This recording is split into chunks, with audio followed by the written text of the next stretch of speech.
Hello and welcome to this edition of the program. I am Mary Kanu. President Bola Tinubu has approved the reassignment of portfolios to some of the ministers designate. This was contained in a statement by the Special Advisor to the President on Media and Publicity, Ajuri Ngelale. According to the statement, Abubakar Momo was redeployed from the Federal Ministry of Youth to the Ministry of Niger Delta Development, while Adigboye Oyetola was redeployed as the Minister of Marine and Blue Economy.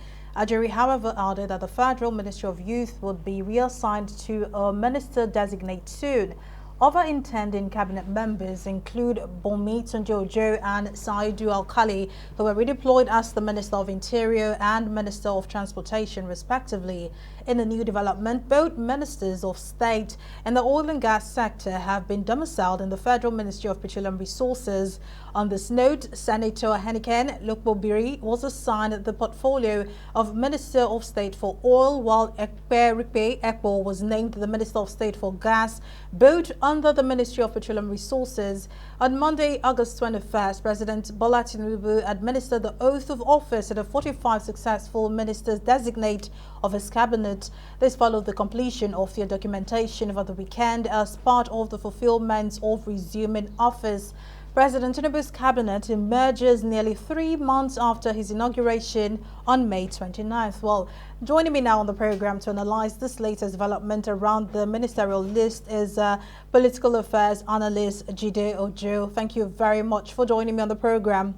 Now, one of the talking points of the redeployment is that of Abubakar Momo, who will now serve as Minister for Niger Delta Affairs. Now, what's your take on this change? Why do you think the president shifted from the norm, to pick a northerner for such a sensitive ministry? Well, I should think that the president was the people who are assigned that responsibility did not do a good job ab initio. Recall that I think it's either the chief of staff or the secretary to the federal government or the two of them that usually will coordinate to assign portfolios with very limited input from the president. And it will seem like after the announcement last Wednesday about the portfolios assigned to each of these people, public opinion weighed heavily on some of them, weighed against some of them, should I say. For instance, Abubakar Momo, who is a chemical engineer, was assigned Minister of Youth at the age of 63. And you ask yourself, does a 63-year-old man who is possibly a grandpa know the thinking of the youth in contemporary times? So I think that was part of the reason they decided to have a rethink. And as regards the Ministry of Transportation, His Excellency Adigboye Oyetola, who happens to be a relation, from what we read, of President Tinubu, some said they are cousins or whatever, was assigned that Minister of Transportation. Perhaps in a spirit of give and take, some northern elders may have called the president's attention to it that, why did you take Minister of Federal Capital Territory from us, and then you still give yourself in the South and Ministry of Transportation? Whether we like it or not, there are perceived juicy portfolios, and even in the National Assembly, you recall that when the chairmanship positions are supposed to, when the chairmanship positions are being filled, people jostle and struggle to be in juicy committees. So the same thing may have happened. I'm not saying this is exactly, but I'm just hazarding a guess that the northern elders may have met secretly with the president and said, look, the last occupier of the Ministry of Transportation was a southerner. That's substantively Rotimi Amechi from Rivers State. Although when he resigned, I think that position was held by somebody for some few months. However, the president has the prerogative of changing his mind. You could see that even Miriam Shetty, who was initially the nominee, one of the two nominees from Kano, was dropped, and they brought another medical doctor to replace her. who will now serve as Minister of State for FCT. So there could be several reasons why the last minute change of portfolios happened. But the good news is that the cabinet has been inaugurated 84 days into the administration of Bola Tinubu, a lot more earlier than we had under former President Muhammadu Buhari. And it is expected that although it's 16 days to the first 100 days of President Tinubu in office, perhaps these people can still do one or two things to make the Nigerians feel the impact of the administration. But my gut feeling is that it will take a bit of time for these people to settle down to business. Don't forget, we've been told that they are going to go on maybe a day or two of retreat, and it is expected that at this retreat, the issue of overlapping portfolios and who is going to do what within each of the ministries will be ironed out. Because I foresee a situation where some ministers of state may be at loggerhead with their substantive minister. For instance, I ask myself, what is the basis of having two ministers of police affairs, a man and a woman? And these are two people that don't even have experience in security, to the best of my knowledge. What is the whole essence of having two ministers of defense? And incidentally, two of them are former governors, Governor Badaru and Governor Matawali. So, you know, unless you streamline and delineate properly who is going to be doing what within the ministry, there might be issues of frosty relationship and cold war among the ministers. I want to ask you. Let me throw this back to you, because you mentioned Abubakar Momo, a 68-year-old man, as the Minister of Youth. But in an interview, he said a younger person in that position will not be accorded respect. Do you not agree with this? Anyways, it's an afterthought. Whether that is the norm or whether we will be the situation, it's been moved away from that position, and I think it's proper, because a 68-year-old man, is there a babacracy that we want to run so that they will be dobaling for him, they will be prostrating, good morning, sir, your children are here. No, Ministry of Youth is not about that. Ministry of Youth is about harnessing the energies of the youth, the skills of the youth, and the youth all over the world are doing great things. I mean, seriously speaking, I do not even see any need for us to have a split of that Ministry of Youth and Sport.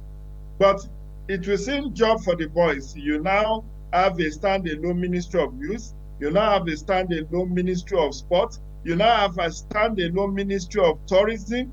You now have a standalone Ministry of Arts, Entertainment, and whatever that Musawa, Anatu Musawa from Katsina State will be holding. So these are just jobs for the boys and girls.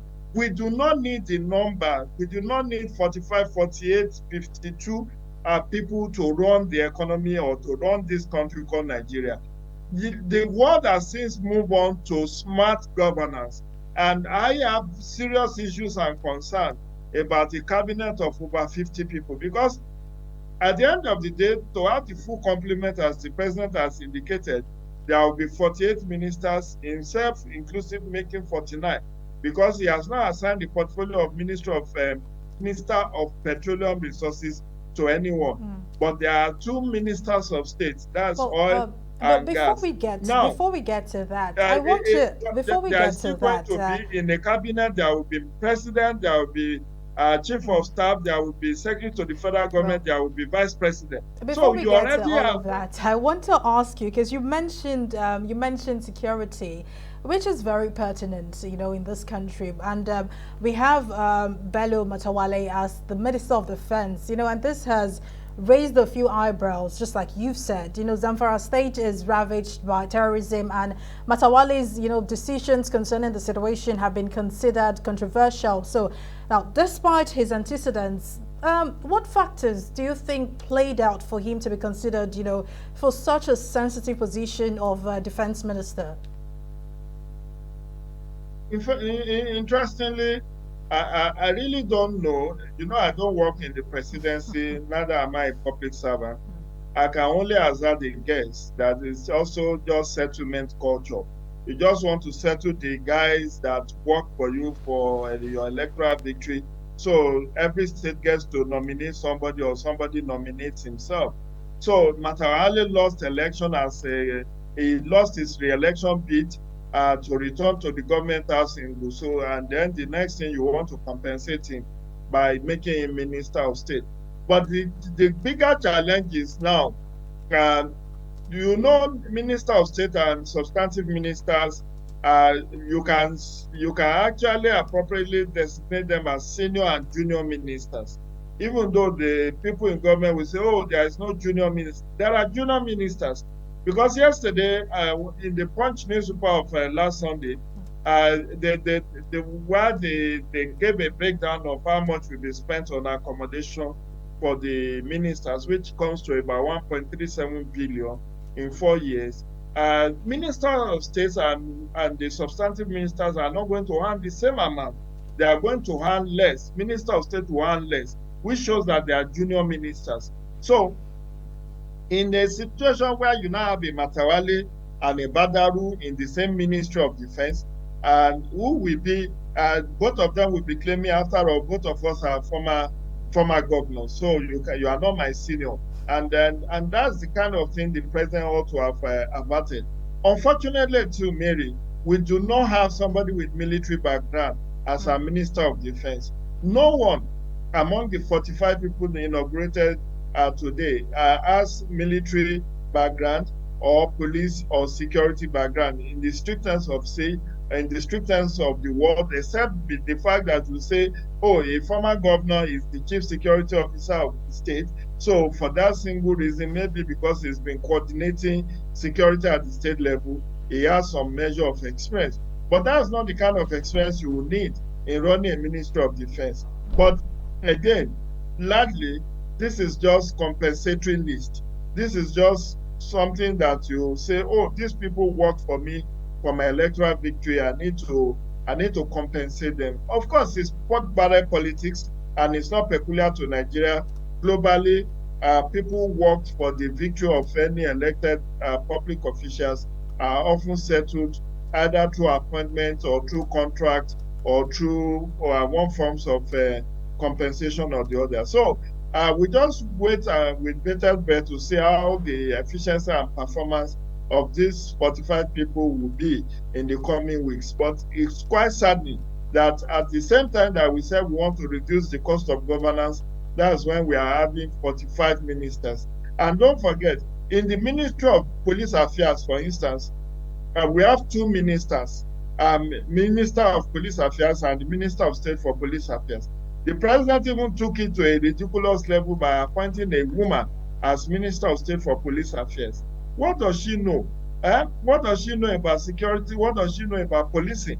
But the nauseating thing for me as a person is that the budget that's meant for security and defense you've said a will lot not be about will not you've said a lot. You hold a lot of grounds. I could put it to you that with the size of the president's cabinet, and do you not think that a large cabinet equals efficiency and probably productivity? Cannot be. I mean, where in the world has that happened? That the more the merrier. You know, according to William Shakespeare, he said, "The fewer we are, the greater the share of honor."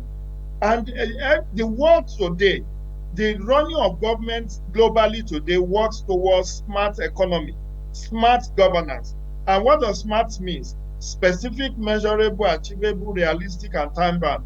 You need to have a concise cabinet that will be easy to manage, to supervise and superintend, not a bloated cabinet where some of the cabinet may not get to see the president in 6 months.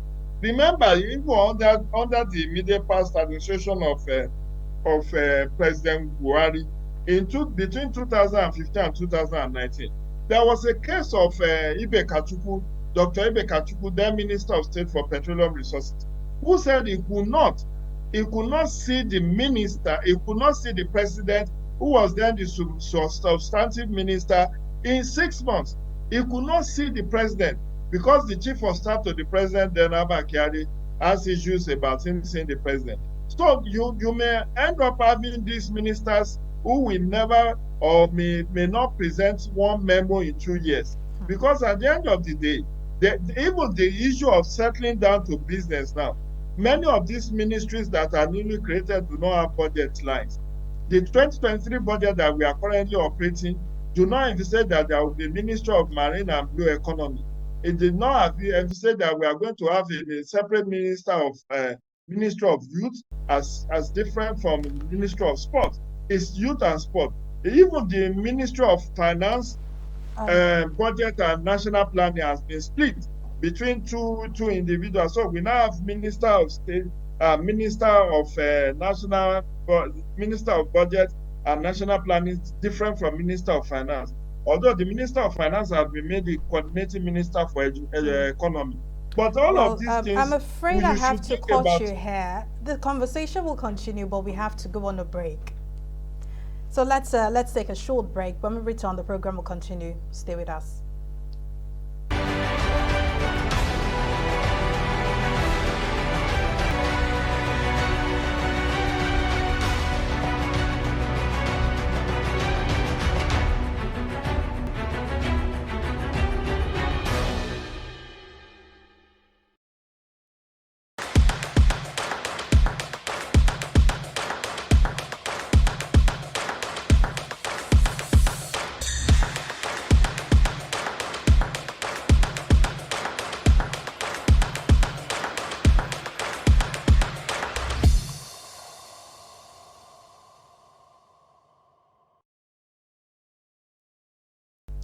Welcome back to the program. The inauguration of the 45 confirmed ministers designate and reassignment of portfolios to some of the ministers designate has been our topic for today. Political affairs analyst Judy Ojo is still here with us. Now, another point of interest in terms of the president's choice is the nature of his cabinet, which is made up of past governors and major industry players. So how challenging do you think these new portfolios would be?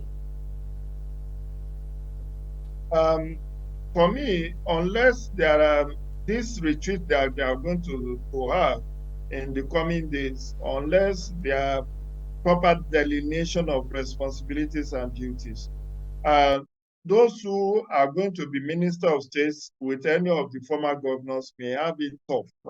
Because we know the nature and character of many of the governors in this country. We call them tingos or emperors. So, and given the fact that the minister of state as well as the substantive minister are not rewarded equally, there's that likelihood, like I pointed out earlier on, that there may be issue of being at loggerhead with each other and the quarrel and the issue of frosty relationship or Cold War.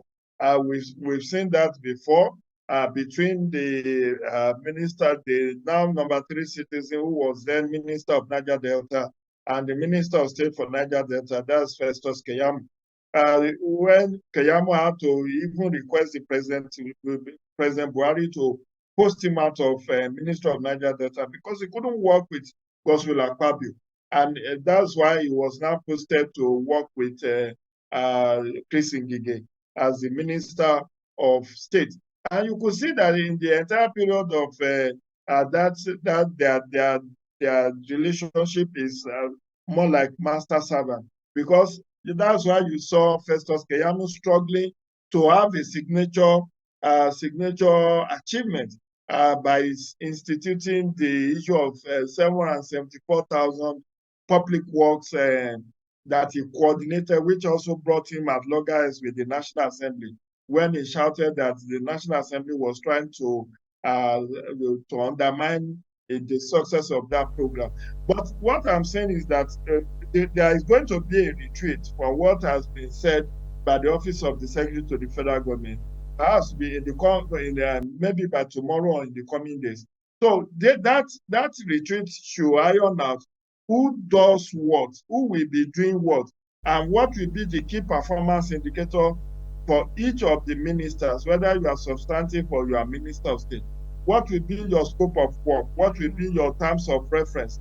So what are you expected to do as Minister of State for Education, as Minister of State for Since Police and since you're as talking Minister of about State for Defense? expectations, I was also going to ask you that because the ministers have been inaugurated and we can say work is expected to commence. You know, former Rivers State Governor Nyesom Wike has already held a press conference. So briefly, for want of time, as a Nigerian, what are your expectations of the new ministers?